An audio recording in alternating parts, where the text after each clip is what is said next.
જય દ્વારકાધીશ, જય માતાજી મિત્રો. જો આપણે પહોંચી ગયા છે. આજે માલ ભરવાનો છે વિસનગર માટે. આ ભાઈ ચડી જાય ગાડીમાં. મારો બેટો અત્યારમાં કે મારે ગાડી સાફ કરવાની. હું કહું કોણ કરે? તું ના કરે મારા ભાઈ. ગાડી તમારે ભરવાની તો માલ ગાડી તમારે જ સાફ કરવાની. મને કે આખા ગામનો કચરો લઈને તમે વાય આવો. હું કાંઈ નહીં એને બેટા ભરને ગાડી. ભાઈ જો ગાડી ભરવાની ચાલુ થઈ ગયા. મારા બેટા ચારે ચાર ખાઈ બદલા. જો આ દરવાજો પાડ્યો અને ચડ્યા ઉપર. ટેબલ હતું થોડું ભારે એટલે મારા બેટા વર્ગ્યા જો બમ્બોમાઇટ. પણ સારું વજનવાળું આવે છે. પેલું કાઉન્ટર ટેબલ આવે જો આવડ ગયા. પાછા બીજા બે લઈને આવ્યા માલ. પછી જો આ ભાઈ જો કલાકાર અમારો બહુ મસ્તીખોર છોકરો છે, પણ ડાયો છે. અહીંયા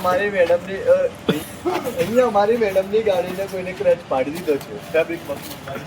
મારા બેટા હજુ માલ લાયા જ કરે. મૂકો માલ કેટલો છે આ જો. મારા બેટા બે જણા મસ્તી વર્ગ્યા છે. પછી ફાઇનલી ગાડી આપણી ભરાઈ છે. પાઇપોનો દોરડા મારે છે કાકાને બે. પછી આપણે નીકળી જાય હાઈવે ઉપર.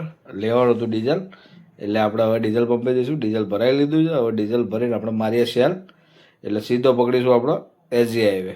પછી આપણે ત્યાં પકડી લીધો આપણે નાદીપુર હાઈવે. નાદીપુર હાઈવેથી આપણે પહોંચ્યા સીધા વિસનગર સર્કલ ઉપર. વિસનગરથી આપણે હવે બજારમાં પહેરી ગયા છીએ. બજારમાંથી આપણે જવાનું હતું વિવોના સ્ટોર ઉપર.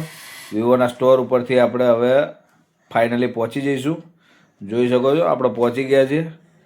પહોંચીને આપણે ચા બા પીધી. ચા પાણી કરીને જો ભાઈ ટેબલો કાઢતો હતો.